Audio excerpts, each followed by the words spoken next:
This is Movies on TV Podcast Industries. We're back talking about Fantastic Four First Steps. Are you the protectors of this world? Yes, we are.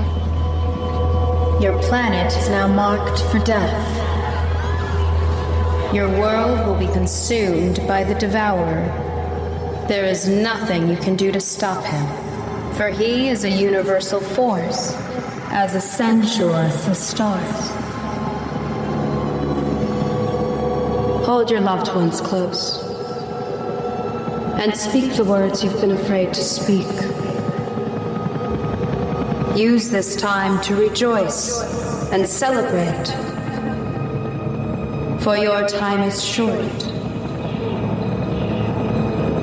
I herald his beginning, I herald your end, I herald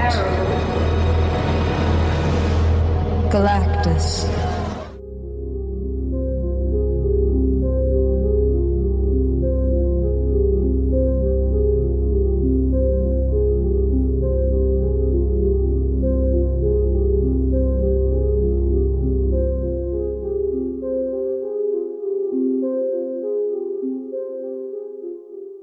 Welcome back, fellow defenders, to Movies on TV Podcast Industries. Oh, we're back in the cinema for the 37th movie in the MCU.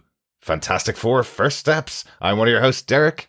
Hello there, fellow defenders. I am one of your most fantastic hosts, John. Are you one of the Earth's defenders, John?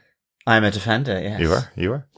Yeah, back in the cinema once again, and back in the MCU once again. God, it feels very quick. We just finished doing Ironheart a couple of weeks ago and then went on holidays, and then we come back and we have the Fantastic Four in the cinema.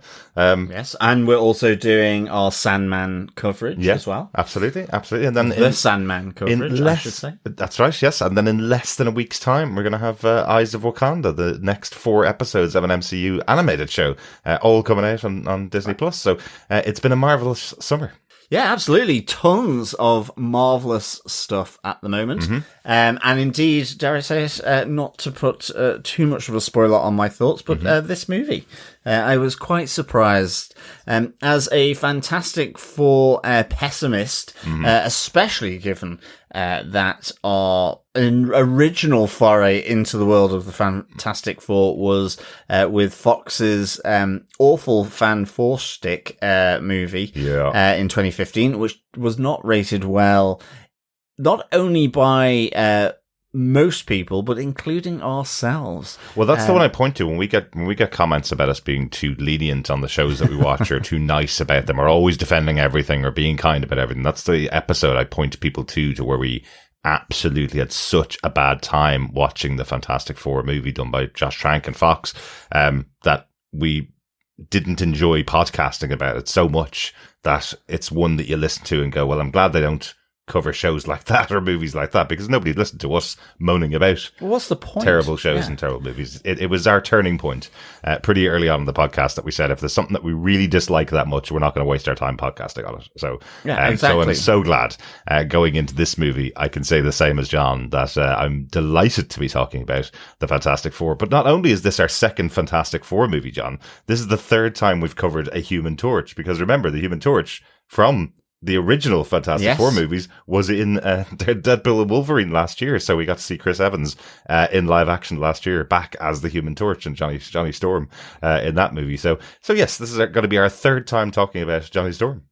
Yeah, it certainly is. And of course, it may have actually just done the impossible for me and actually make me care about, well, as they would say, Marvel's first family. Exactly, yes. I like the fact that they didn't cover in any great detail, very much a montagey. They didn't cover how they got their powers, even though they did touch upon it. Yeah. But it was very much touching upon it and then into the movie. But interesting. I thought it was interesting choices. Yeah, absolutely. And I really like this that you mentioned there about them not talking about the origin story of the Fantastic Four here. I really like this. I read today that the comparison that's being made to that, because I didn't make the comparison, but the comparison being made to that is, this is exactly how Spider-Man was introduced into the world of the MCU. We didn't see his origin story. We've seen it 7 times in movies and TV shows, so they decided, you've seen enough of that, let's give you a story with them.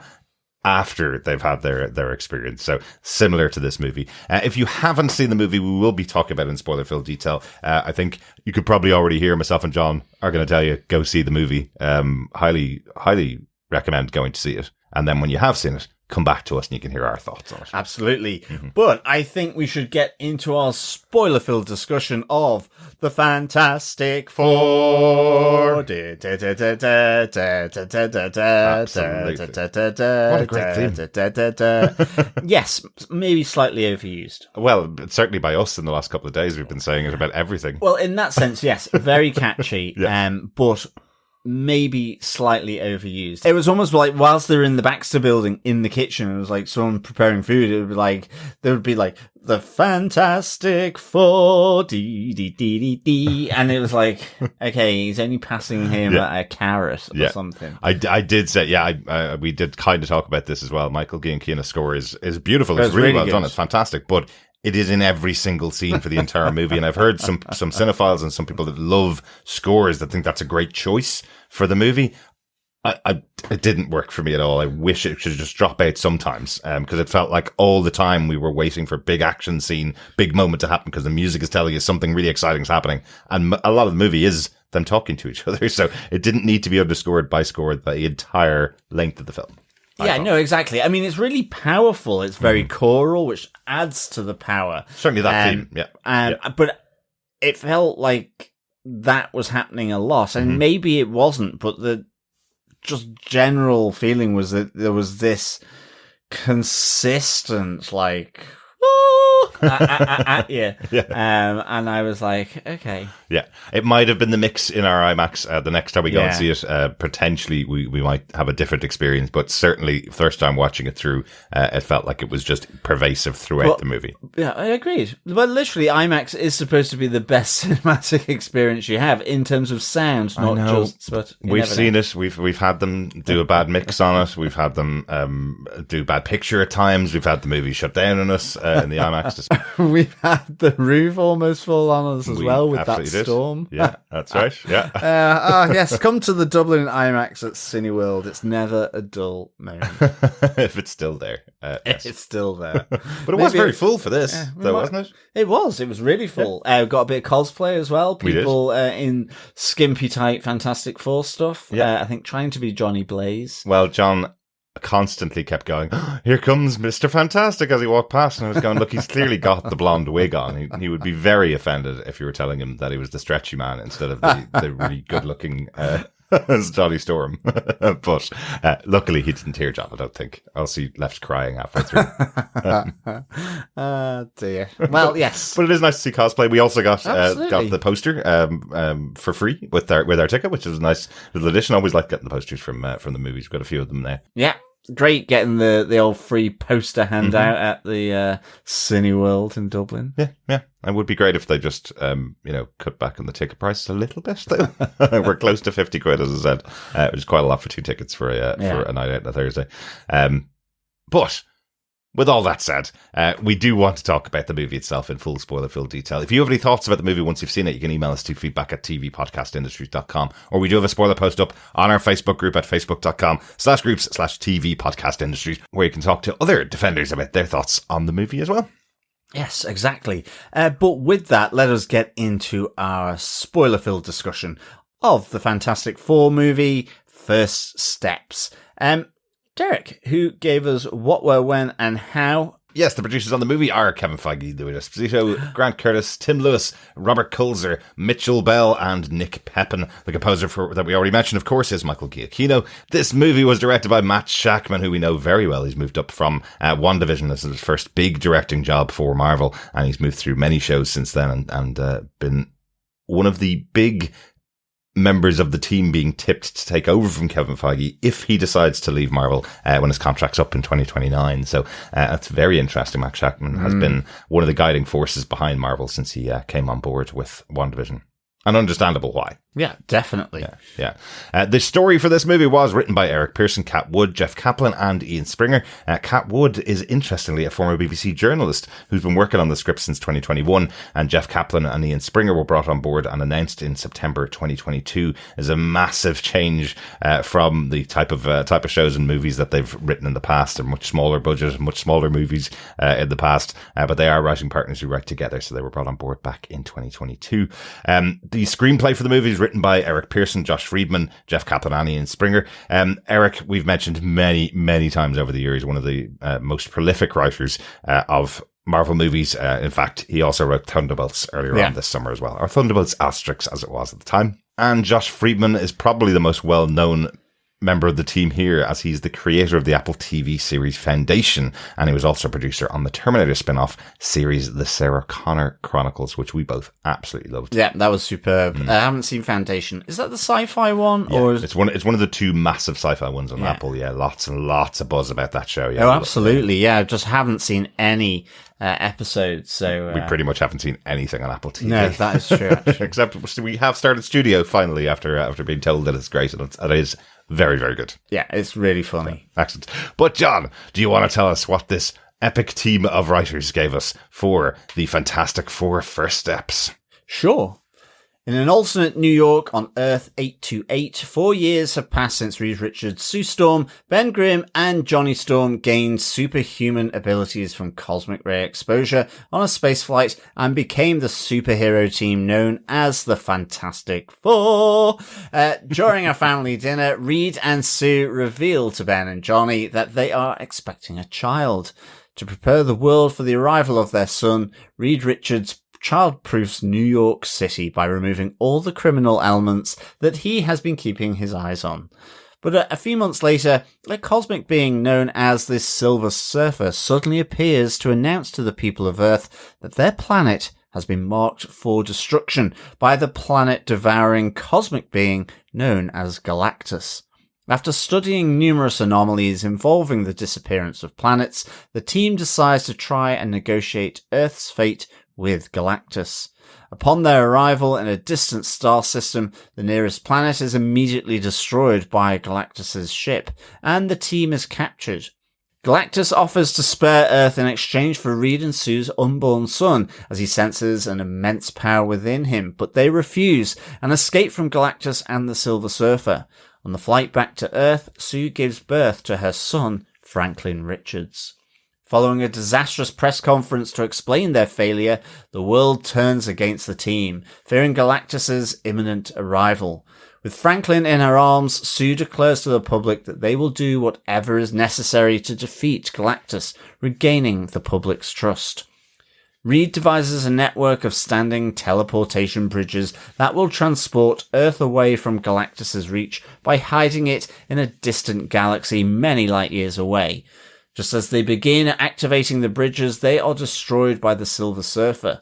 Johnny stops her from reaching the last bridge in Times Square and, having learned her language, identifies her as Shala Bal, who willingly became Galactus's herald to spare her own world from the same fate. Forced to hear the dying words of the planets she has led Galactus to, Shala Bal flees in anguish as the Fantastic Four execute their revised plan to stop the planet-eating entity.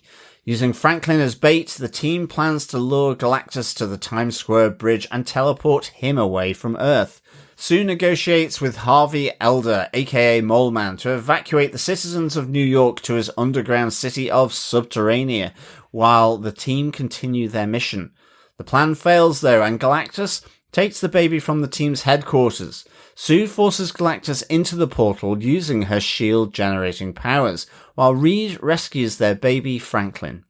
When Sue begins to falter from overexertion, Johnny prepares to sacrifice himself to push Galactus back into the portal. Having a change of heart, Shalal Bal, Silver Surfer stops the Human Torch and sacrifices herself instead, as Galactus gets consumed by the portal and thrown into the void. Reed, Ben, and Johnny recover Sue, who has died after exhausting her powers. However, when Reed places Franklin on her chest, his new awakened powers resuscitate her. In the aftermath, the team is celebrated for their victory. 4 years later, Sue reads to Franklin at the team's headquarters, the Baxter Building. After momentarily leaving, she walks in on a masked man in a green cloak, interacting with her son in their living room. Who is that masked man in the green cloak? Well, indeed. The only thing I would say about that is I really hope they de-shine the mask a bit. I think it's very shiny. I think it fits in quite well in this particular world, though. I think you're probably right, and I think it is just an 828 Earth 828 world thing. But it kind of looked like chrome taps. I was expecting it to, be kind of on the wall of a bathroom in one of those kind of chic type sort of themed hotels. You kind of turn the taps and like hot water out one eye or out of one out nostril. The nose, maybe. Yeah, exactly. Yeah. Very good, very good. But then again, if the character is being played by Robert Downey Jr., it's likely being used as a mirror to see his beautiful, beautiful face. Well, that is true. So I'm maybe so it's pretty. Maybe it's that. Let's go on to our major moments and major points about the movie Fantastic Four. Yes. The first steps. This time we normally call them our points, of course, or our case notes or our bullet points. This time, since this is much more of a sci-fi movie, we're going to go for our scientific notations, our top 5. So our first scientific notation 1, is she's having a baby, because this is our introduction to the Fantastic Four here. You mentioned it already, John, earlier on. We don't have an intro to how the Fantastic Four got their powers. We have much more of an introduction to this family unit that have spent many, many years around each other, and specifically these last 4 years they've spent with their superpowers defending Earth and defending New York. Yeah. And I like how this was done through the TV show. It's almost that introduction as they come on for their interview, done by Ted Gilbert, played by, of course, the fantastic Mark Gatiss, from League of Gentlemen in the UK. So great to see him involved here. But I like just that way of introducing them and how they got their powers through the celebrity interview kind of format in front of the studio audience. Thought that was a nice way of doing it. Absolutely. And this is based on the Ed Sullivan Show in the US. It would have been a very popular show. So that style that Ted Gilbert's, presenting the history of the family before they come on board to do their interview, basically. So a lovely little idea that's in there. And especially, I love the choice that they've made, because we mentioned it before.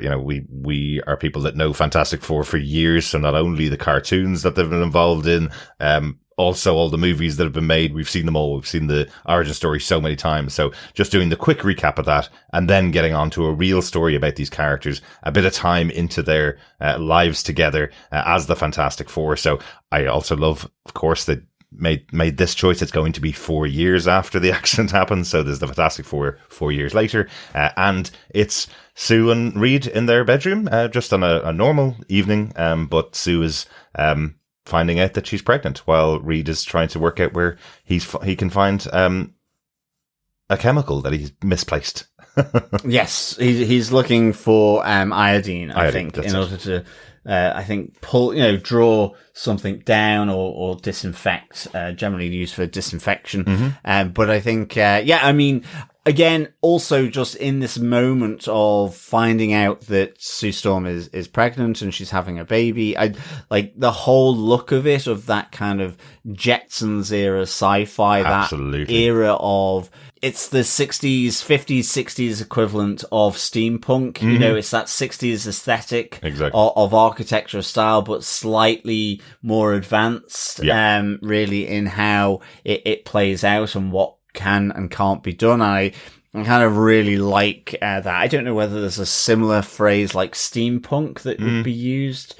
Retrofuturism, I think, is the term. Yeah. That's it. I think it's that retrofuturism is a great choice. I really, really like it. Because it's similar to what we saw in, and we didn't cover this in the podcast, but the show Fallout that was on Prime Video. The first season was on Prime Video. It's based on the video game that has that style of retrofuturism, this idea that technology stopped being created at a certain point in time and kept the aesthetic for many years afterwards. I got the feeling from this, and again, this is lots of the how well the movie is setting up these characters. I got the feeling that Reed Richards is the person behind all of these developments, and this is how he's come to the forefront. He talks about the fact that he's the one that chose these people to go on the mission with him many years ago. It's his best friend, his wife, and his brother-in-law. Basically, they're the people that are on the mission that go into space. So it seems like he's the world's preeminent scientist, and he's the one in charge of everything, and he's created all of these advancements in technology for the world. And it's just quite interesting in the shadow, I suppose, of having watched Ironheart, about a very intelligent character who can't get any of her inventions off the ground. And the next movie we see in the MCU is about a character who has invented everything for an entire world of people. Yes, exactly. Quite a different take on these intelligent scientists in the universe, Yeah, despite that, he's, you get the idea that he's socially inept here a bit. Can't find the iodine, but I think throughout this, you get the notion that Reed Richards is a little bit socially awkward, inept, however you want to describe it, whatever level you think that is, and potentially is somewhere, I guess, on the spectrum. His intelligence is down to that in some respects. Yeah, there's certainly a difference between his intelligence and his emotional intelligence. Yeah, so it does seem like he's somewhere in the autism spectrum. I think that's what works so well between the relationship we see between Sue and Reed. She's the one that kind of takes care of him in all the other elements that he has to deal with in his life, while he takes care of all of the scientific aspects as well. There is a real team here between the two of them. Overall, the four major characters that we've got here, between Sue Storm, played by Vanessa Kirby, Reed Richards, played by Pedro Pascal, Ben Grimm, played by Eben Moss-Bachrach, and Johnny Storm, played by Joseph Quinn, this movie really focuses on their relationship more than almost anything else in the movie. There's a great story there. There's exciting adventure, exciting action, but this movie seems to be all about those four characters and their interaction together. And I have to say, given that we know exactly when this movie filming took place, because they were brought out to San Diego Comic-Con last year, and they were about to go and film their first day together, they have such a great chemistry. All four of them feel like real lived-in characters who know how to deal with each other. There is the bratty little brother-in-law moments between Johnny Storm and Reed Richards. The best friend moments between Ben Grimm and Reed Richards, but there's also that really caring side of Ben Grimm that comes across, especially after Franklin's been born, and how much he wants to take care of the new baby in the house. And there's a real loving relationship between all four of them, I think. Yeah, absolutely. It feels like a unit. Yeah. And yes, they've got their issues with one another to some degree, but it's generally a glue that holds them together, which is all really quite positive. I think sometimes the sort of fracture between Johnny Storm and Reed Richards has been overplayed a bit, but I like here that it's almost just like niggly brotherly digs in a sense. Yeah. I like the fact here that I think the other person to mention here, which was a favourite for me, is Herbie. Yes, the robot. Yeah. And I did like the fact that every time Johnny Storm sort of touched his head, he kind of like giggles and almost like a cat being tickled around the ears and the chin. That's just very like cute idea, sort of went into purring mode for the robot. But I love the aesthetic of Herbie, the kind of Jetsons thing. I love the thing where they take the cassette out of his head, that is basically his eyes when they go into space, as they move from domestic cassette tape to space flight cassette tape. Yes. For his programming. Yeah. So I kind of like those touches for this character Herbie, and I think he was just there in the background. I don't think there weren't too many points where it stood out, did Herbie, but it was always a presence, and I kind of liked that. Yeah, I think you're right. He could have been, the comic relief in every scene that he's in or something like that, but I did feel a couple of times where they were going, we'll just get Herbie to do it. It was like this long shopping list of tasks that Herbie has to do every day to keep the place running. But I did like Herbie. I felt like I was straining because I was trying to hear what he's saying, because everybody else seems to understand him. The whole group of the Fantastic Four seemed to understand what he's saying back to them. And I felt every time he was on screen for the first hour or so, I was going, is it just me that can't understand him? Is he speaking a different language or something? But they have obviously got some way to understand him. Yeah. And also, we should mention, as you just ran through the names there, that Eben Moss Bacharach, this is not his first time in the Marvel world. That's he was Micro in The Punisher. He was, which we covered right here at the podcast. We certainly did. Course, yeah. And of course, people would have known him from The Bear, I guess, more recently. Yeah. But it's interesting that he, does have Marvel pedigree here. Yes. So good to point out there. Ben, of course, does guess that Sue is pregnant. He can see it in their eyes. He can see it in Reed's sort of demeanor. Yeah. Again, I think it's something where Reed Richards doesn't really quite know how to say it, and Ben is kind of guessing where it's going, and Sue's brother Johnny then is just delighted at this. Absolutely, So, I love I love that little dig that he makes there, where he goes, "Me and Ben are going to be great uncles. You're going to be a terrible father." Yeah, exactly. And I do think that's kind of one of the great things they get across at Reed's character. He's brilliant at the technical aspects of, we're about to have a child in the home, so we need to do certain things that will enable us to take care of this child. But he's absolutely terrible at the emotional side of things, that he's going to have a child and he has to deal with that. Agreed. It's a cool idea. Yeah, it is, but it plays out really quite darkly a bit later on. It certainly is, and you have a moment of tension and argument between Sue and Reed, where she's like, "Yes, but I know how you think, Yep. I know you're not the most articulate, sensitive, emotional, but I know how you think, and I know that you are going to suggest the unsuggestible in a sense." Well, I love this moment. I do want to talk about it here because we're talking about the characters for the first time here. Let's talk about it because I think this is really important to Reed Richards' character, and has become more and more important in the comic books over the years. Reed Richards being a founding member of the group, the Illuminati in the comic books, who make the decisions that no other superhero or no other supervillain will make. They think about the choices that nobody else would think about. Yes. And that's how Reed explains it in here. It will become super important, I think, as the Avengers Doomsday and Avengers Secret Wars movies come out, and as Reed Richards gets involved in the rest of the MCU, the conversation and the argument really between himself and Sue, where Sue's going, "How could you even think about giving up our child and sacrificing him for the planet?" And Reed goes, "I think about it because I have to. When I think about it and when I've gone through it, then I can make my decision as to what's the right thing or the wrong thing to do. But I can't make a decision out of hand without thinking about it, because that's what I do." Yeah. And I love that about Reed, just putting that little moment in his head. He didn't make the decision to give up Franklin.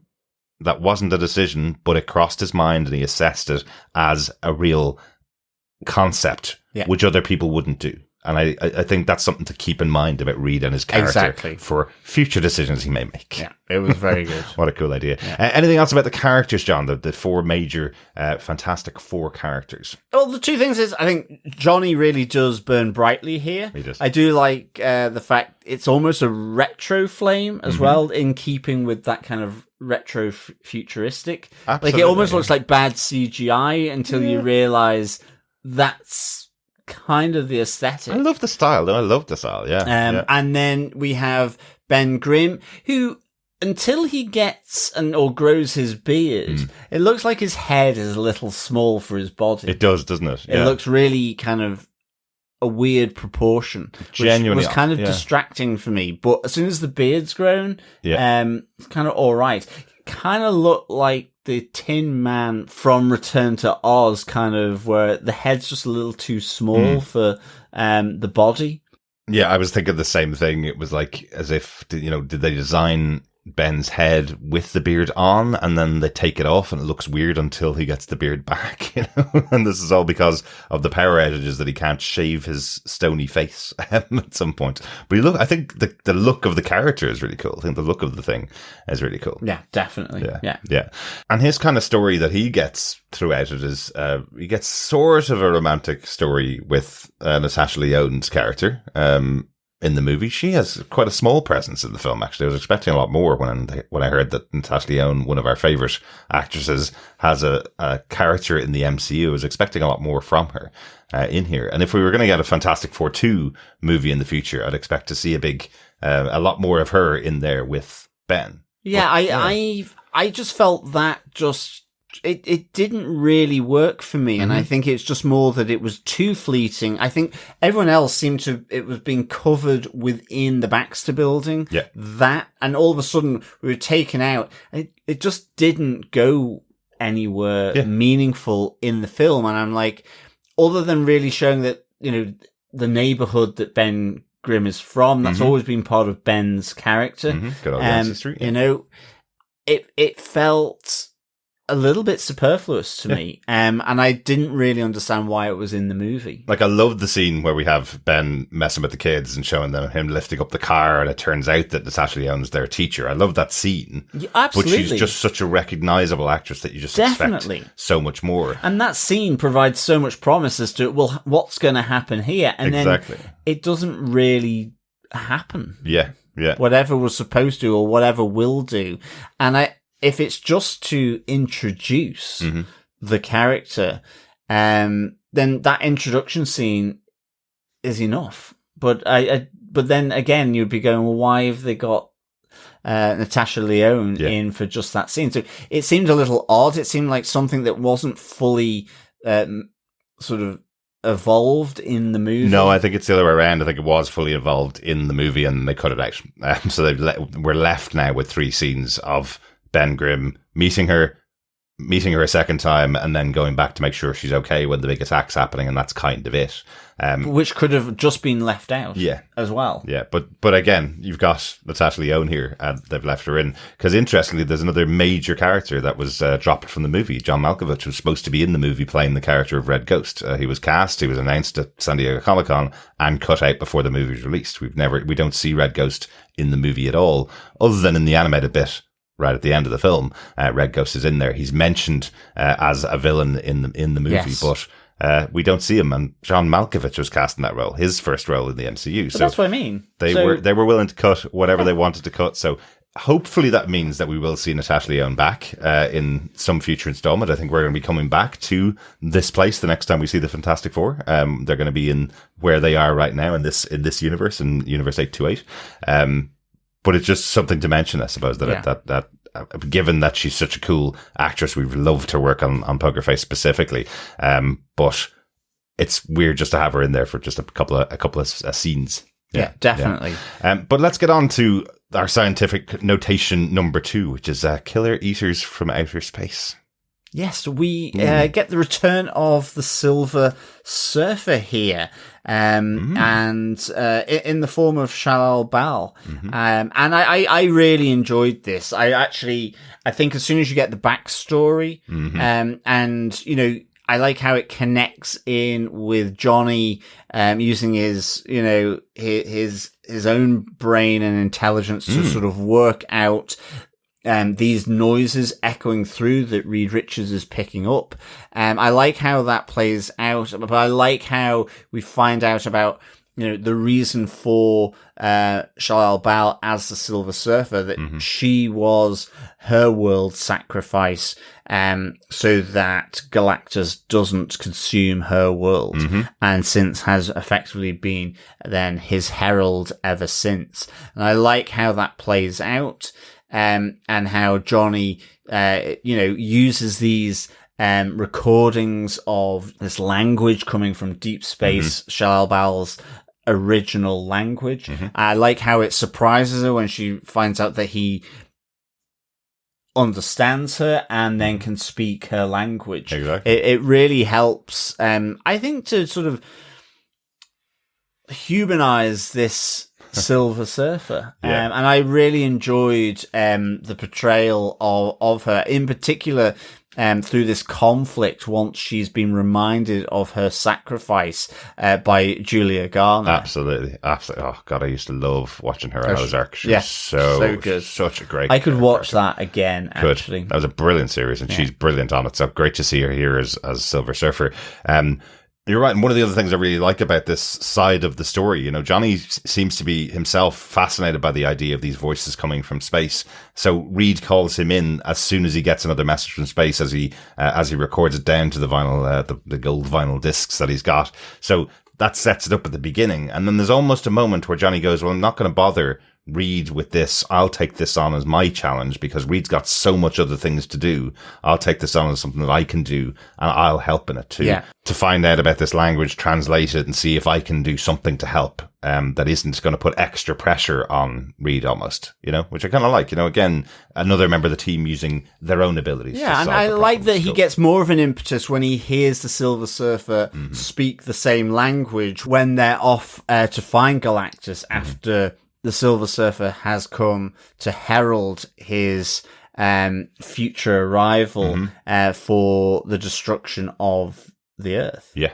So I kind of like that, he realizes the connection and starts to sort of then build the translation and so on, Exactly.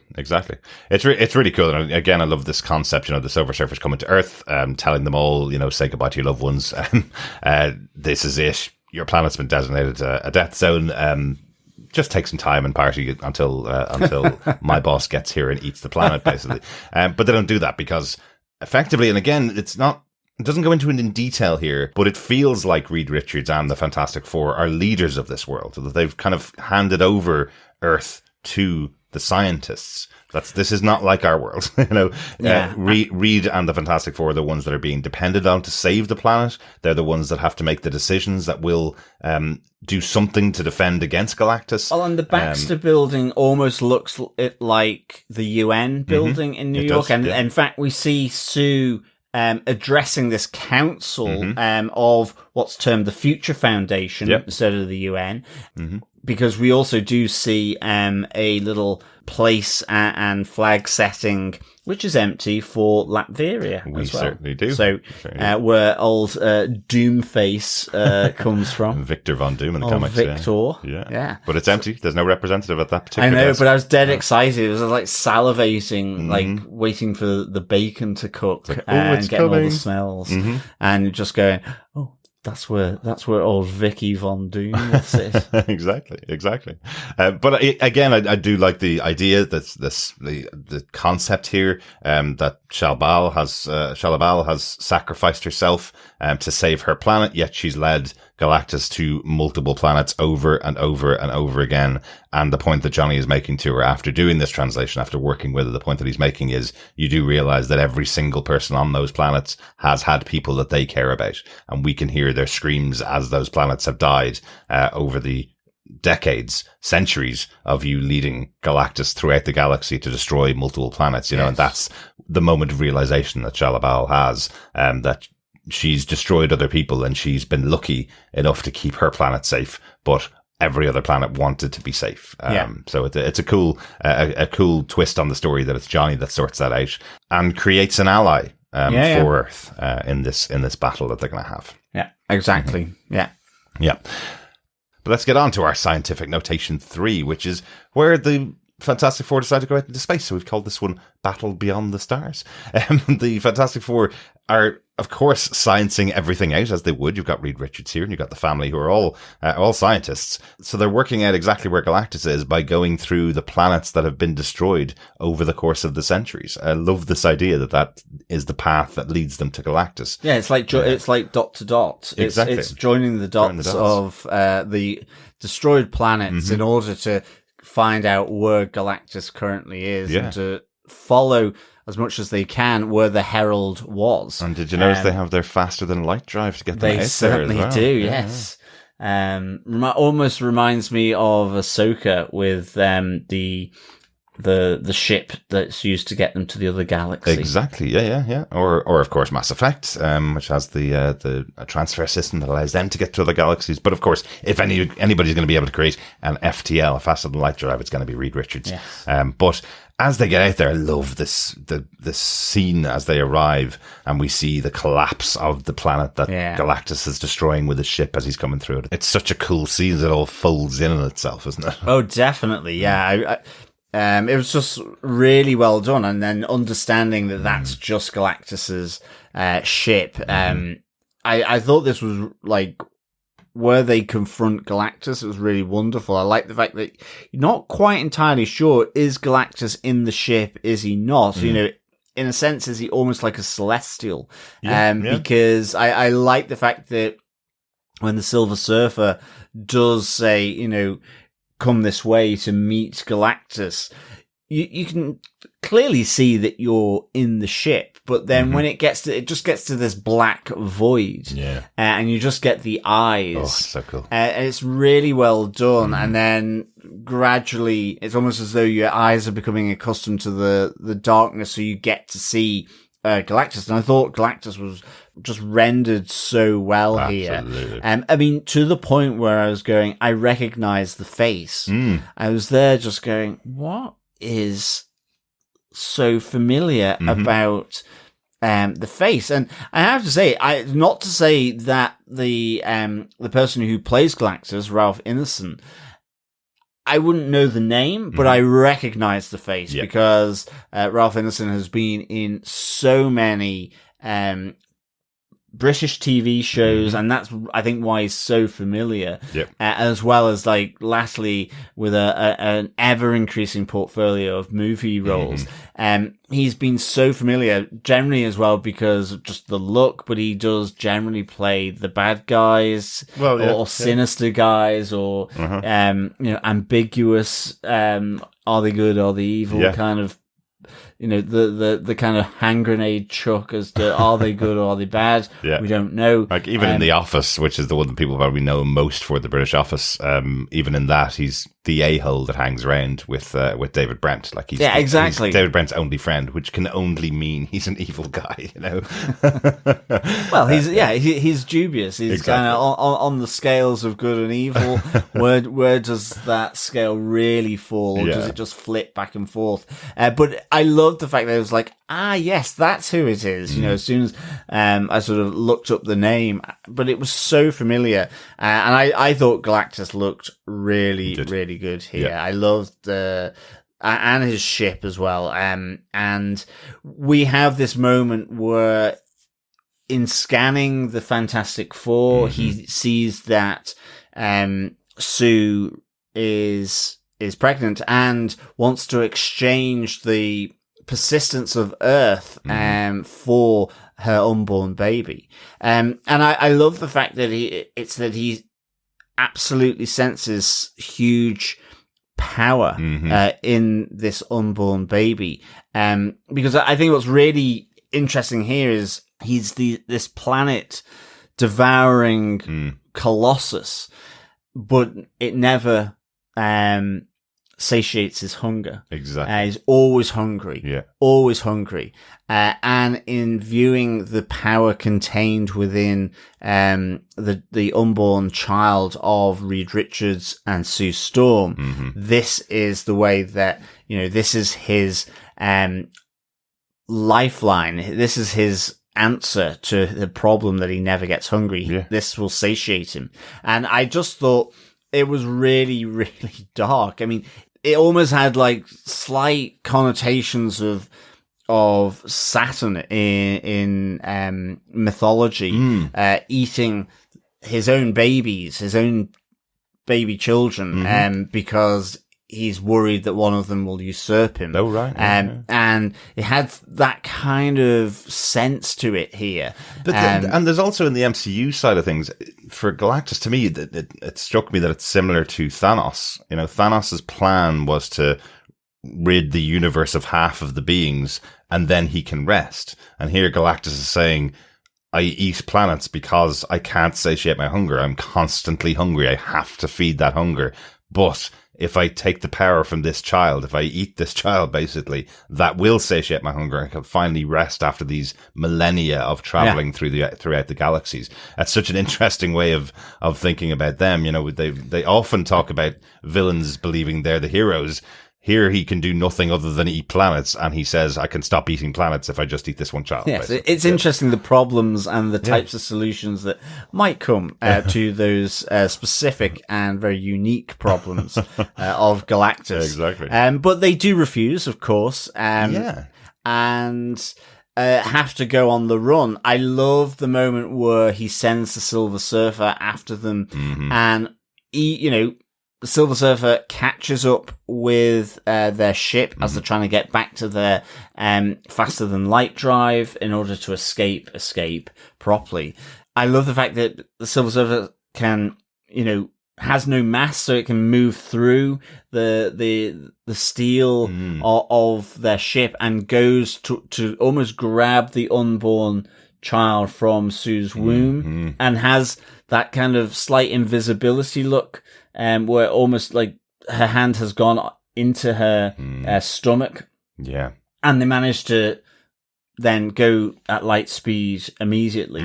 I just thought it was a really kind of, as I say, it felt really real and dark, but they do escape.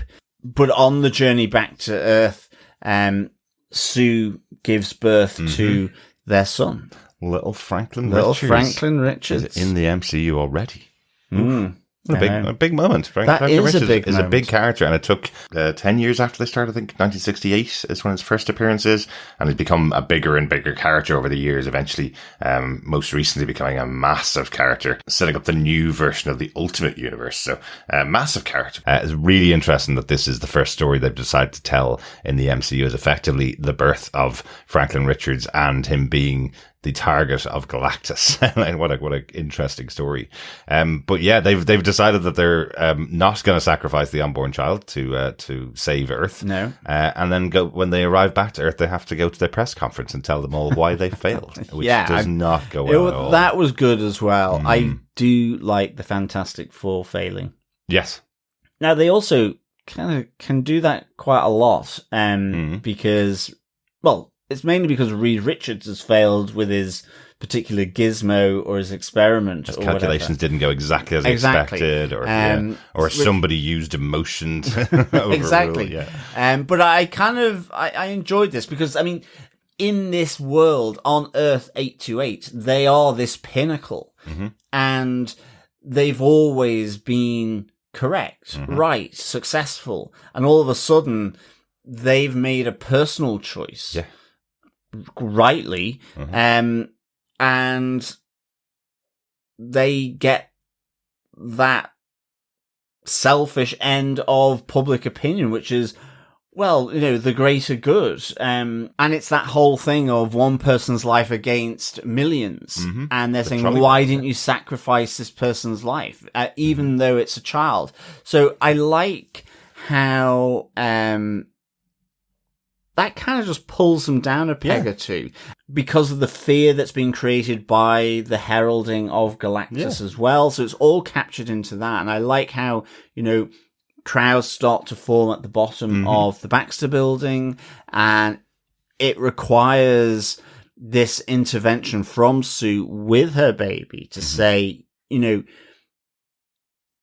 I wouldn't give up my child for this Earth, but I wouldn't give up this Earth for my child. I really like that moment. Yeah, it's such a good sort of way of saying, look, I'm not going to give up my child, but I'm not going to give up on Earth. We will fight for you. Yes, exactly. Yeah, we are still the people that you've trusted, and we all need to work together. I love that about this movie. That's why it feels so hopeful. It's not them turning their backs on them or the Fantastic Four overcoming their problem, that the world has put the pressure on them to say, you still need to solve this. It's not that. It is about them going, look, I know we've disappointed you because of the decision we made, but that doesn't change the fact that we are here to support you. We are here to help, and we will all work together on this problem to solve it. Because the other thing is, you've decided that you're not going to give Franklin to Galactus at that moment when you're out in space, but if he comes here and eats the planet, everybody's dead anyway. Yeah. Including Franklin, including all of you, So you still have to work on the problem. But I love the idea that it's the entire planet Earth working together on this new plan of Reed Richards. And the plan is to move the planet. Now, we haven't really talked about this as the movie went on, but we had our expectations for what Fantastic Four was going to be. I think myself, certainly, I thought we were going to maybe spend 45 minutes to an hour in this 60s type universe, and then some decision was going to be made or something was going to happen, and the Fantastic Four were going to appear in our normal 616 universe, is the normal MCU. We'd suddenly see the Fantastic Four over in that universe, maybe dealing with characters that we've seen in the movies and TV shows so far.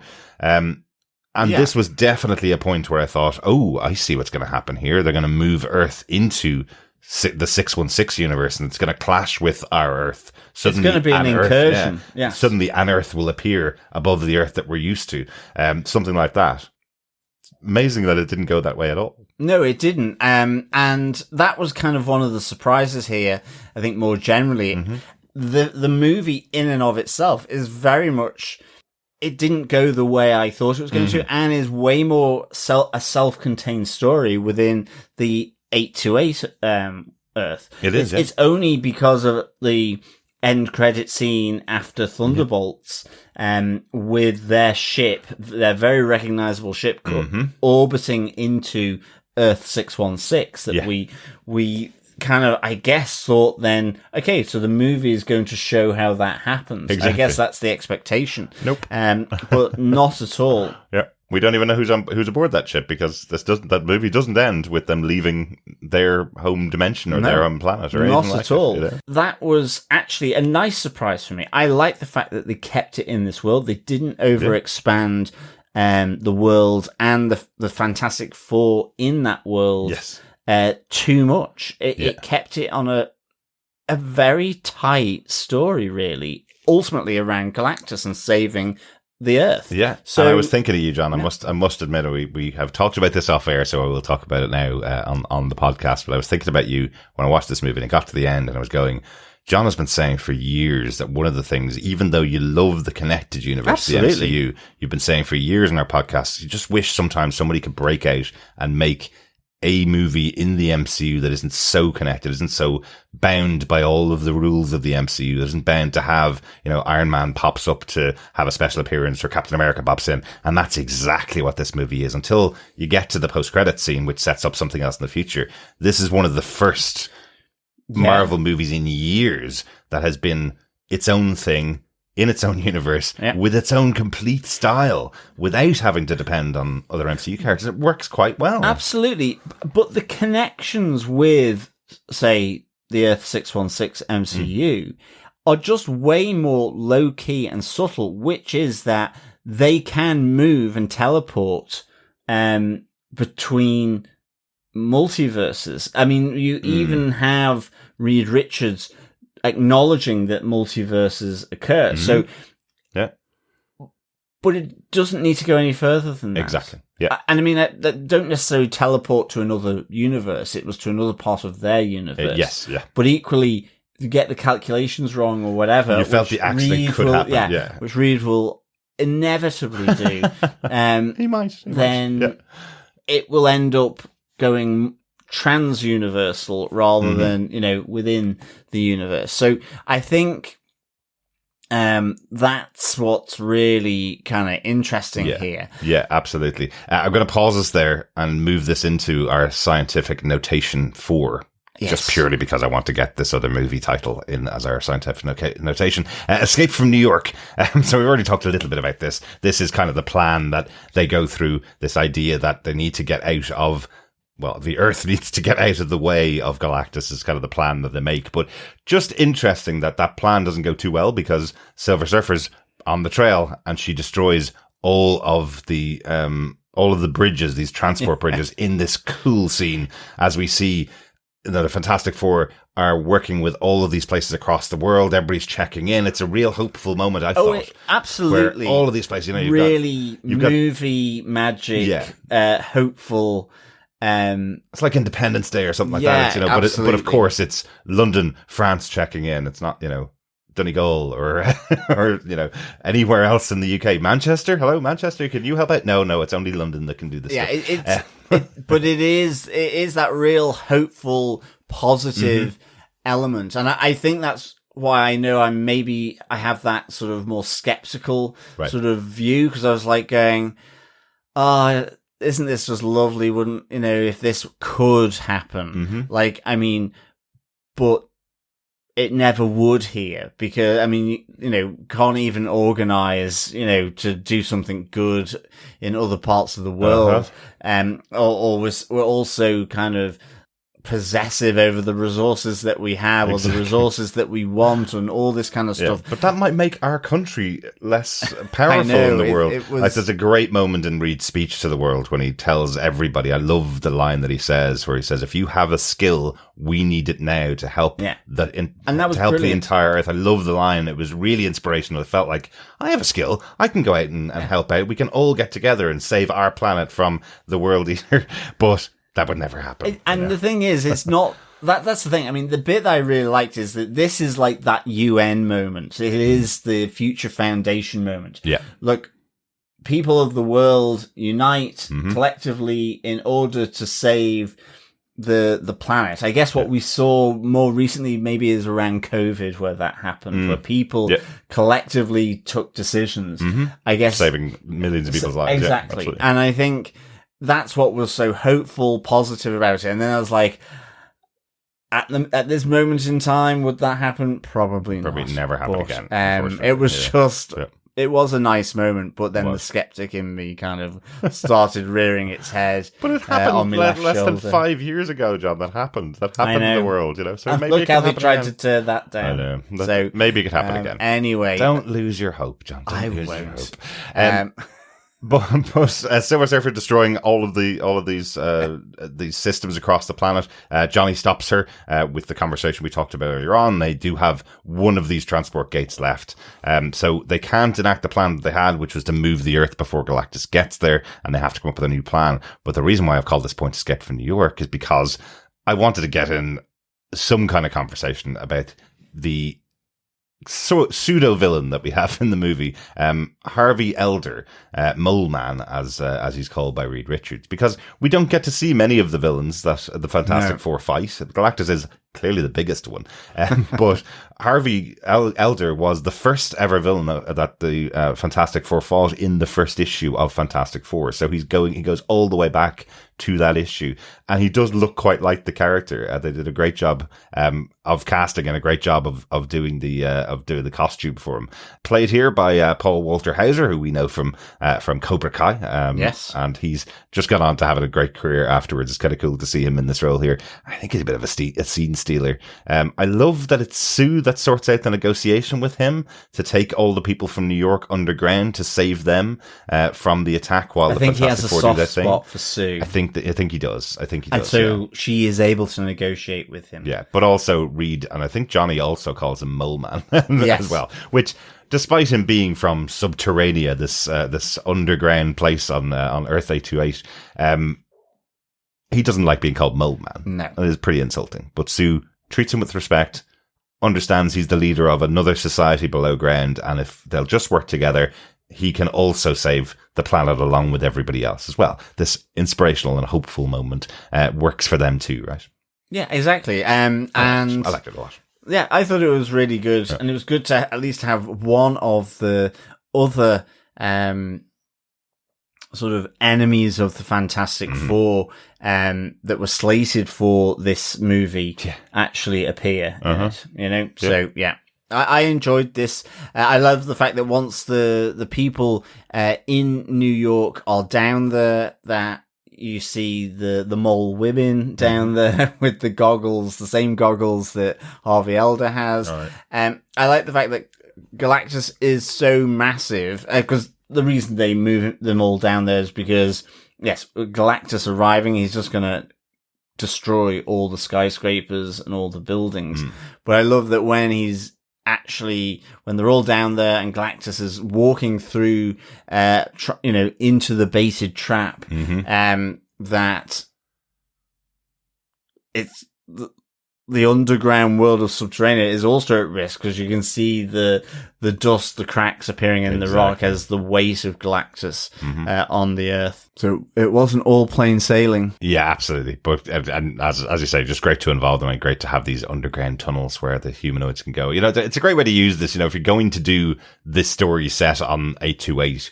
Use everything you can, you know. Absolutely. This is a world that doesn't have any other superheroes other than the Fantastic Four here. They're the one that deal with all the villains. I didn't even mention it earlier on, but I think we mentioned it in the synopsis. I love this idea that as soon as Reed Richards finds out that he has a child on the way, he goes, right, well, these are the 14 criminal organizations that are in the city that have been keeping a watch on. I've sent out the police to capture them all and take them all away. So he's effectively child-proofing the city to make it even safer. He does seem to be the leader of the planet and has a plan for everything. So I love that. You can only do that in 828. It wouldn't work in our normal MCU universe that we're in. There'd be too many questions about why hasn't somebody else popped up? Why isn't Daredevil protecting his local area when this is happening? You know, that kind of stuff. But you don't have to deal with that when it's just a Fantastic Four focused planet or Fantastic Four focused universe like this. Not at all. So no, this was good. You know, after failing to escape from their universe, or from their galaxy, they have to escape from New York with the arrival of Galactus, who doesn't fall for their initial trap. He sees that there's been the bait and switch, and that Franklin has now been put into the Baxter building. And as Galactus calls them clever bugs, as he realizes, not so stupid as I may think. So yes, ultimately he heads towards the Baxter building to get Franklin, which he does. Just chucking. I mean, the Baxter building is shut down by Herbie, but his hand just comes straight through all that security and grabs little Franklin from his cot. I do think there's just that little moment with Herbie where he seems delighted with himself that he should put the shutters down just in time for Galactus. And when he can't see Galactus, he's like, "Oh, Grant, I think I'm fine now. We'll go back to play with the baby." And in comes the hand to take the baby out. But let's then move on to our final point, our scientific notation 5, which is the day the Invisible Woman stood still. The plan hasn't worked at all. Franklin didn't work as bait. He went off and collected him from the Baxter building. But the plan was to have all of the team push Galactus through this portal. I love this. I loved seeing each of the team members using their powers to push him back and push him back. But most importantly, seeing Sue use her powers. The Invisible Woman, when Fantastic Four started as a book, as far as I remember, they know there's something about each of their powers are connected to their characteristics, and it was almost like the reason why the Invisible Girl, Sue Storm, was invisible was because people didn't pay attention to her because she was just a woman, just a girl. That was almost what it was like in the early 60s, in 1961. And over the years, she's become more and more powerful. She has developed those powers, or the powers have been used so well by certain writers and many writers now over the years. So seeing how powerful she is here, she's dealing with this being almost on her own, using all of her power to push him back. And it's only then that the rest of the team start to join in. But she's using her power to push him back. That's massive. But I mean, they join in. Reed Richards is to get Franklin out of the hands of Galactus. Exactly. It is Sue's power pushing him back. Yeah. It's Ben sort of taking out the skyscraper right at the end, support so that Galactus, as he's gotten sort of a handhold to stop Sue's power, you know, that's taken away from him. And Johnny's job is to pull the switch to initiate this 37-second timer. Why did they have a timer on it? Because... And they were better than they thought they were. They got Galactus to the portal in 20 seconds, and then they had 10 more seconds where he can climb back out of the portal. No! Why did you put the timer on? The timing is really crucial. It is. And ultimately, then Johnny has to come back. He sort of makes that decision. It's a really interesting choice for the character. You know, his decision that he will sacrifice himself here. Yeah. As Shalal Bal sacrificed herself for her world, his view is that he will sacrifice himself to push and to knock Galactus through the portal into the part of the universe, the galaxy that the portal is opening to, because I don't think there's any control over where it opens. That's not what I'm kind of understanding. All they say is it will put him to the furthest reaches of the universe. Yeah. So by the time he gets back, you know, we'll jump again or something like that, or whatever. Yeah. And I like how this comes back to that conversation that he had with Shalal Bal beforehand, where she recognizes this sacrifice that Johnny is about to do, and so sacrifices herself instead to push her herald, her master, her owner, through the portal and into the void behind, wherever that may be. Yeah. I think it's cool. It's such a good sort of payoff here. Yeah. This is kind of the Silver Surfer. The Silver Surfer was trapped on Earth for a while and became a bit of a hero. But when the Silver Surfer is the Herald of Galactus, that is all he's supposed to do in the comic books, is herald the death of a planet. And there's just those moments over the course of his history where he chooses to go against Galactus.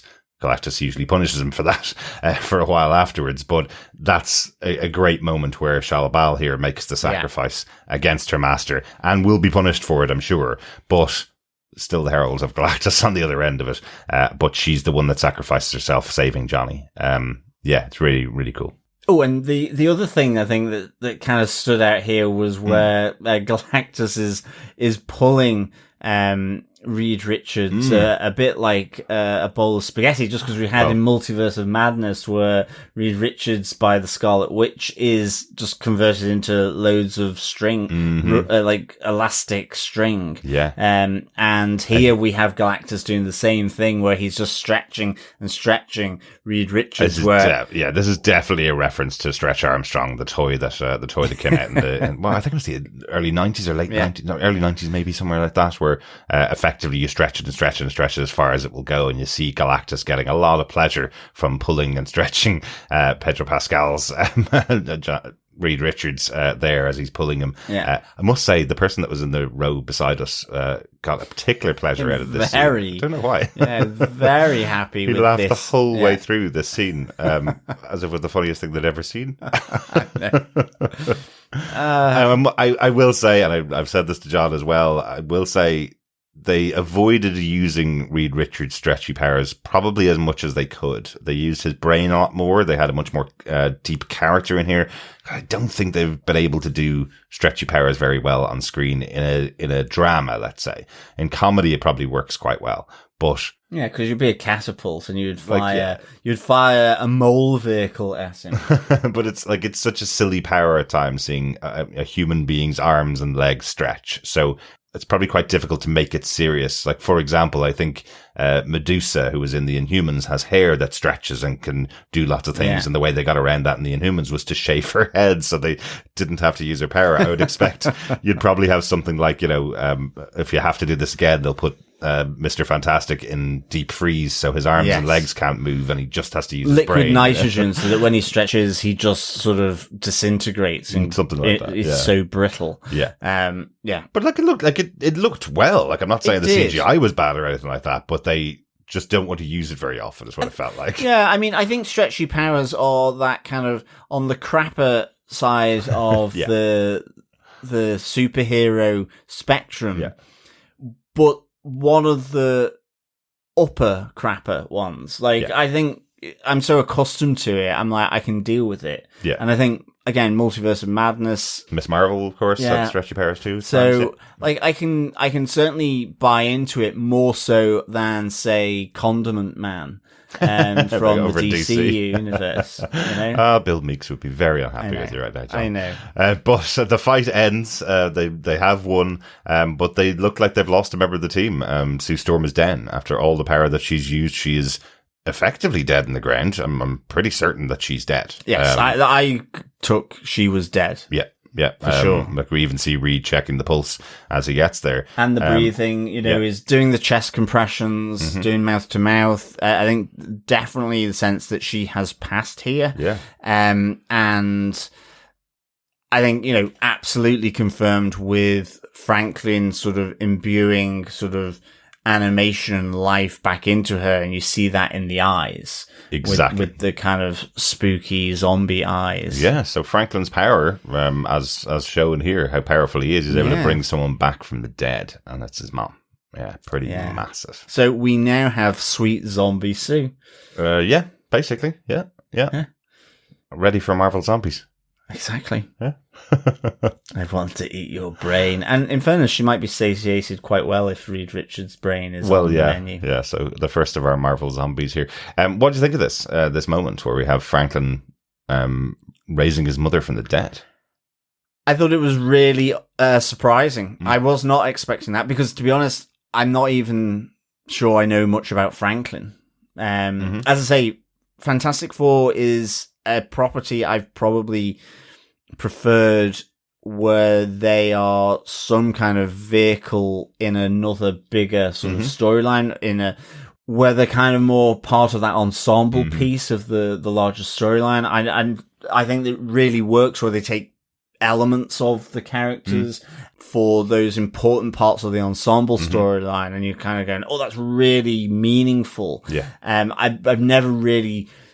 I've just not followed them in their own comics. So and whilst I'm into comics, it's like I've just, as I say, Fantastic Four has kind of just not excited me. I definitely say the ones that I've read, the Jonathan Hickman arcs that he's written for Fantastic Four are absolutely excellent, and their kickoff for Secret War and Battle World. Yeah, agreed. They have such a great storyline leading up to that. They're the ones where we have the Earths from different universes clashing together. That all started in the Fantastic Four, which is what I thought was going to happen, as we mentioned earlier on, what I thought was going to happen in this movie. But to have just this moment in their own universe where they've just had their child and the child brings his mother back to life after the end of the battle with Galactus, I think it's showing you how powerful that character is and showing you how important these characters, the Fantastic Four, could be for the MCU. Absolutely. In the future. It'd be like, don't annoy the baby. Absolutely, yeah. It's kind of a bit mid-witch cuckoo-y, where it's like, don't annoy the kid. Well, yeah. Because he might be able to do the opposite side of this power. Yep, absolutely. And that could absolutely be the story of Franklin Richards in the MCU. He's a very powerful character. There's something about Franklin. Yep. He becomes a very powerful character.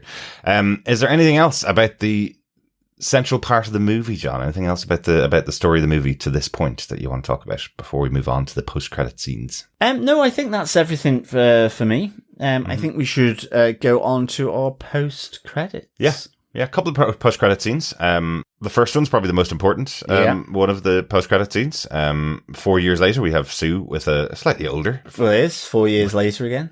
Yeah, slightly older Franklin Richards, of course, 4 years later.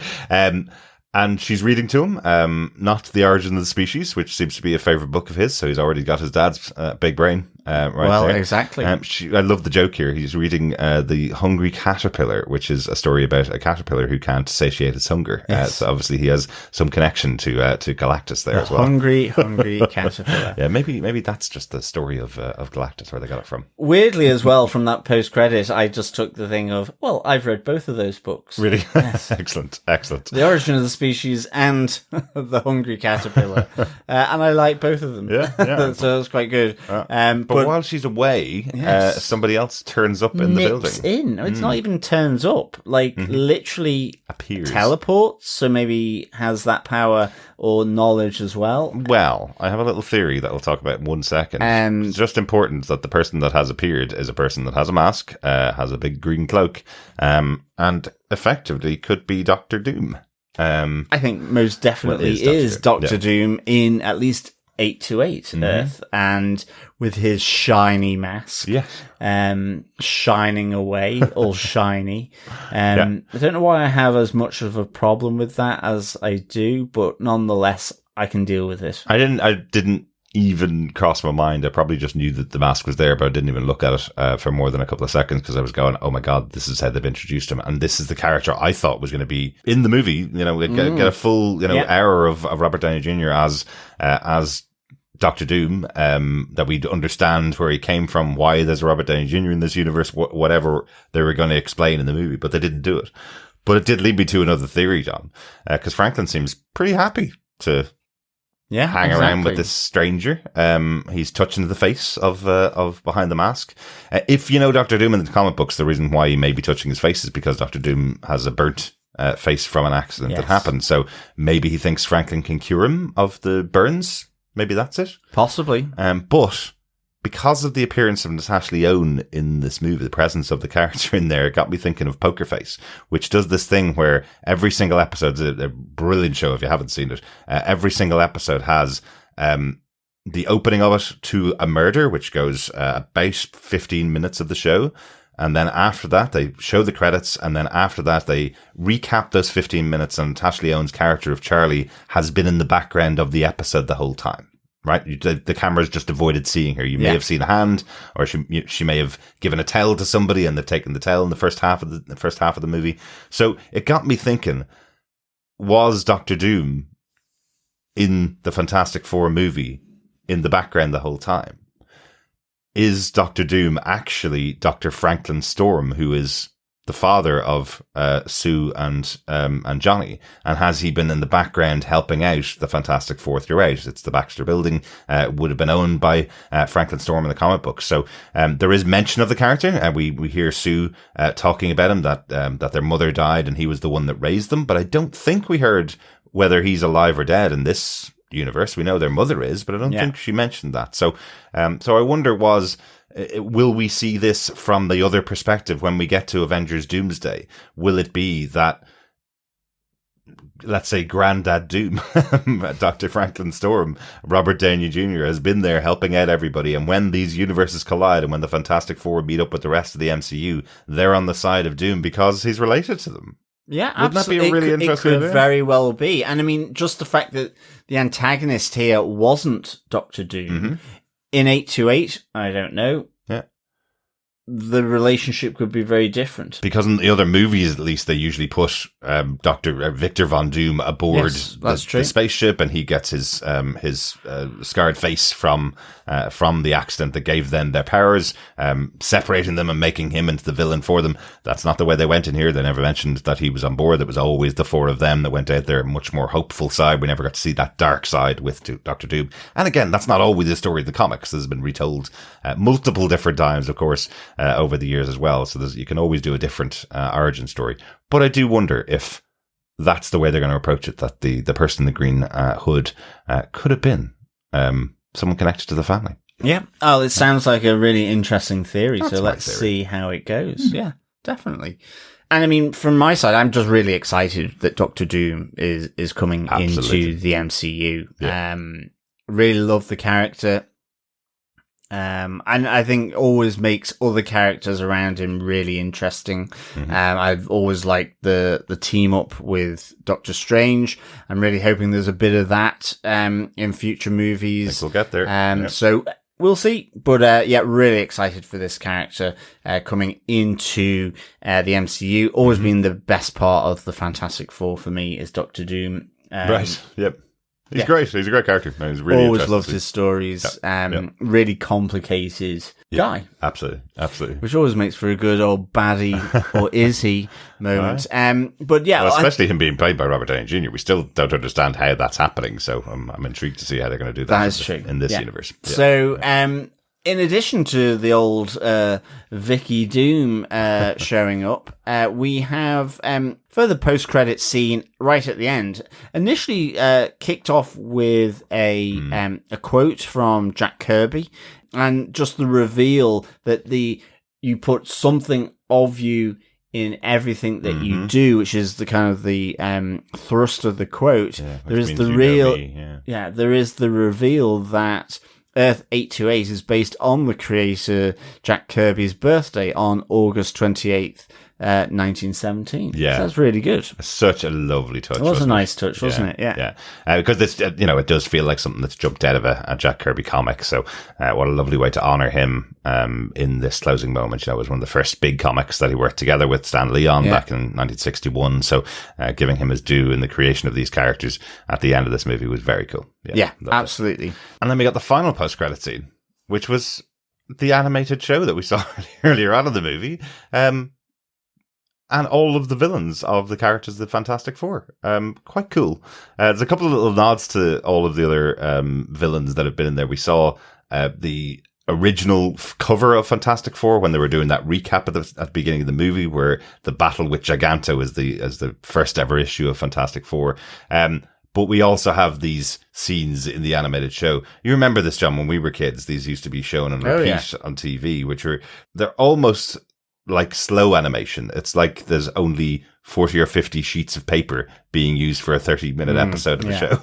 But Herbie was in there when we were kids as well. And here they're made to look like the cast of the Fantastic Four First Steps as well. So Reed Richards looks exactly like Pedro Pascal, for example. So I thought it was a really cool little touch. And just a tiny little reveal at the end, you see it's actually Herbie watching them on the TV, because he's the one that turns off the TV when he's finished watching the episode. But nice little gag in there. Absolutely. Yeah, really good. I'm glad that it closed out with old Herbie, who was good throughout this movie. It's good fun. It's good fun. Well, that's it for our Fantastic Four movie review. So just one last thing to do then, John. Do you defend Fantastic Four First Steps? Yes, I do defend Fantastic Four First Steps. I'll give it 4 hungry caterpillars out of 5. I just really like the premise here. I like the retro future kind of aesthetic to it. I like that in the end it was very much a self-contained story in Earth 828, and I loved the portrayal of all these characters, including the Silver Surfer and Galactus. The post-credits really good. Here, I think it was actually shorter and less complicated than I thought it was going to be. The movie, so and I think, it was the kind of that family unit of the Fantastic Four that they focused on. I think that really, really helped. I love the portrayal of all these characters, as well, by Pedro Pascal, by Vanessa Kirby, Eben Moss-Bacharach, and Joseph Quinn. They were all really, really good. So good. For me, I'd give this 4 hungry caterpillars out of 5. Fantastic. In fact, Derek, do you defend the Fantastic Four? Yeah, I really enjoyed this. As we said, we came into this probably a bit more skeptical, because having watched the last Fantastic Four movie and going, oh no, pleased. We were very excited about that going into the cinema. Thought it was going to be fantastic. Ended up being really one of the worst of the non-MCU films that we'd seen at the time. We've seen far worse since then, thankfully. So it's not the worst movie of all time. It's not the worst Marvel movie of all time. This one, though, really took me by surprise. I had expectations going into it. I thought we were going to be treading a little bit of water in the 60s set world and then move into the MCU and then see how kind of a fish out of water story where we have the 4 members of the Fantastic Four in the MCU proper. But they stayed there. They stayed in the 60s set world, which was a real surprise, and told a real Fantastic Four story on its own, in its own isolation. And that gave them the opportunity to spend time with the characters and their relationships and really have that family feeling of these, I guess now 5 characters that make up this group, with Franklin Richards as well. So, that's really cool. That's a really great way to do it, and a really great way to introduce these characters now that we've moved into a brand new phase of Marvel as we get ready for 2 new Avengers movies.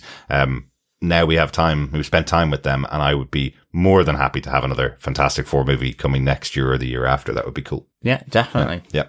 Definitely defend this one. Excellent stuff. Defense all around, fellow defenders. So, if you are unsure, if you've been totally spoilt by our conversation, then absolutely make sure you get yourselves to a cinema to watch the Fantastic Four. Because definitely the visuals are worth really seeing good, as well. It's absolutely cool. I will say the third member of our team, Chris, will probably enjoy this even more than we did.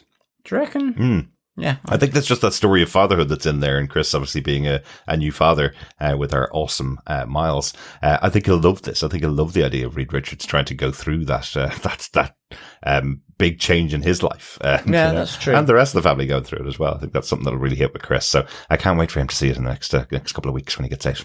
Good stuff. Well, hopefully we'll hear Chris's thoughts soon enough. But with that, let us get on to our feedback section and hear our fellow defenders' thoughts. First up, we have some feedback through from Coffee and Vodka. Coffee Vodka says, greetings, fellow Fantastic Defenders. We finally got a real Fantastic Four movie, and dare I say it, a return to brand excellence. The best thing about it, for me, was the John Lennon Imagine vibe. Mm-hmm. Everything about the movie evoked it, except for the possessions and religion part. Then they refused to give up their only son to save humanity, and we almost had our former Beatle bingo. With few action beats preferring to rely on character development and the natural progression of events, it seemed more organic than directed. In addition to being progressively uncompromising, it joined the ranks of the MCU's best Iron Man, The Winter Soldier, and Ragnarok. They respectively were action, political thriller, and comedy movies that just happened to be about superheroes. Being science fiction first and Marvel's first family second, it looks like we've got our fourth Mount Rushmore MCU face. Finally, this isn't the first time the team has been accurately put from page to screen. It is, however, the first time it's been backed with the budget and comic accurate Galactus it deserved. First Superman, now this, and next year the best Daredevil ever. A good time for a geek to be alive. 5, Bring My Own New York Cities, bug-crushed orphans, and doomed endings out of 5. Peace and take care. Coffee and vodka. Excellent Coffee and Vodka. We're guessing the BMO NYC is Bring My Own NYC because that's what Reed was going to do. He's going to bring the planet Earth wherever he wanted it to go. I guess that's what it is. Is that right, Coffee and Vodka? Yeah. Let's hope, because that's what I've said now. So. Absolutely. Sorry, Coffee and Vodka, if it's not. That's interesting around the Mount Rushmore MCU face. I think I probably wouldn't put Ragnarok up there, but no. Otherwise, I'm with you on the other ones. I probably wouldn't put Iron Man up on my number one. But I would put the Winter Soldier up there, and definitely an Avengers movie's got to go up there somewhere. But that's the great thing about the Marvel Cinematic Universe: 37 movies and lots of favorites to choose from as well. And this is definitely up there. Like this is a real surprise of a movie for me. It's come into definitely top 20 of the MCU. So really cool. I'm looking forward to seeing it again.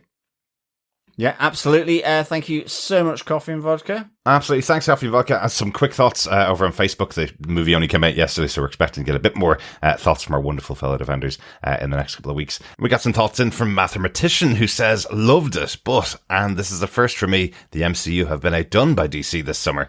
I preferred Superman. I think my issues were that I have only ever enjoyed Pedro Pascal in a mask, and I didn't really enjoy Kirby as the White Widow from the Mission Impossible movies, and haven't seen her in anything else. This worried me a little before watching a new experience with me for an MCU movie, as I feared the two leads really didn't impress me that much, but they weren't terrible, and it was more than made up for by the rest of the cast. The banter between Johnny and Ben was great. Joseph Quinn and Evan Moss-Bacharach, I recognised his face, so checked him out.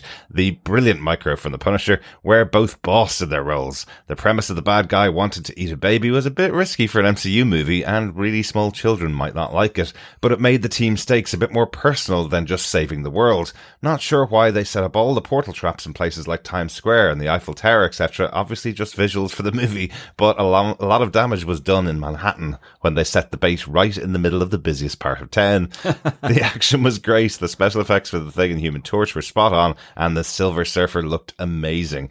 Proper mid-credit scene that got you rubbing hands together the way mid-credit scenes used to in the MCU. I enjoyed Herbie in a similar way that I enjoyed Crypto from Superman, and I thought the depiction of Galactus as a menacing giant rather than a cosmic cloud was an enormous improvement on the 2000s movies, although he didn't appear large enough to consume planets.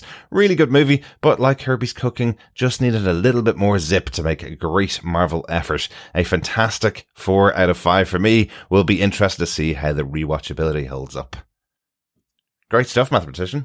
Yeah, thank you so much, Mathematician. Mm-hmm. I think in terms of baby eating steaks, I think... No, don't put those two words together, John. Well, no, exactly. I think Austin Powers had it there with the old fat beastard, and I think he wanted to eat your baby. Yeah.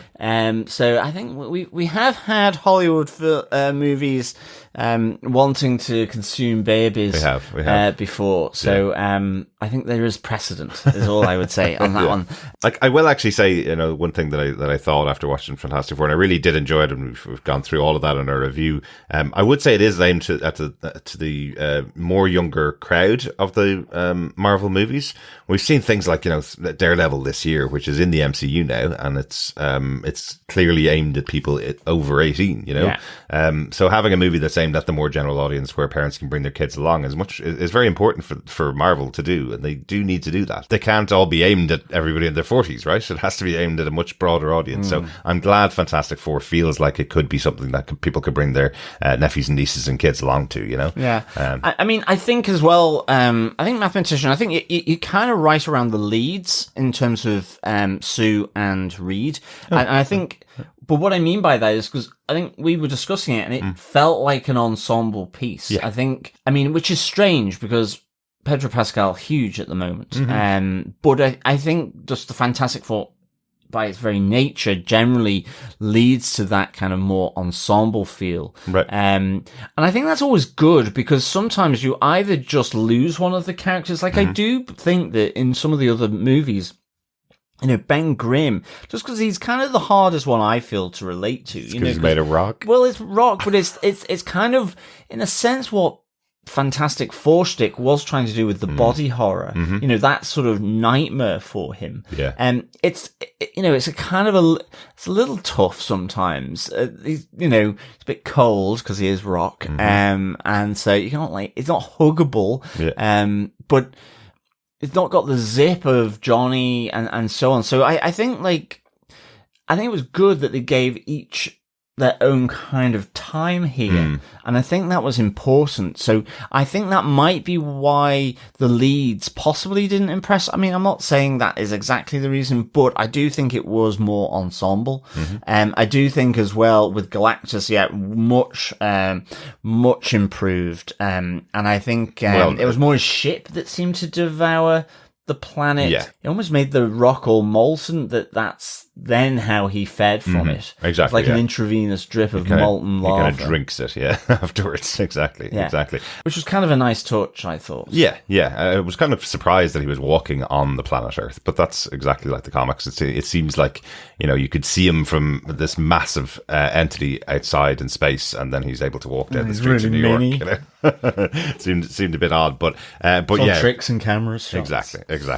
Angles. Absolutely. Great stuff. Thanks, Mathematician. Yes, thanks, Mathematician. Ben Rush says, honestly, I think it was better than Superman, and I am shocked to say that. Ooh, Ben Rush, a confirmed Superman fan, so that's interesting. I'm excited to see Superman myself when we eventually get the chance to get out to the cinema. We're only just back from holidays, so we couldn't fit both in this week, but I'm intrigued to see what Superman's like. I've heard great things as well, so... Yes. Yeah. And finally, Sandy Resendez says, I loved it. Maybe because I'm a mama bear, but Vanessa Kirby was awesome in this role. I loved how this was in its own universe, so it was just something a bit different from the MCU. Yeah, agreed, Sandy. And you're right, Vanessa Kirby, really good in the role of Sue Storm. Real MVP. And I'm totally with you around its own universe. I think actually it really benefited from keeping this short, sharp and sweet and separate, I think. Certainly at this moment, because things are going to get an awful lot joined up anyway, very soon and very quickly. Absolutely. Really glad you enjoyed it, Sandy. Absolutely. Thanks so much for your thoughts. We'd love to hear from you. If you've just seen the movie, you can email us to feedback@tvpodcastindustries.com with your thoughts, or go over to our Facebook group at facebook.com/group/tvpodcastindustries and leave your thoughts on the spoiler post up there, and we'll have a chat about it. Great stuff. That's it for Marvel Cinema for 2025. We've got the next MCU movie coming up next year is Spider-Man Brand New Day, which is coming out on July 31st next year. And then we move on to Avengers Doomsday, which has been pushed back now to December 18th next year. So really intrigued to see how those two movies play out, actually. Spider-Man Brand New Day, they just recently confirmed that we've got the Punisher showing up in there. Yeah.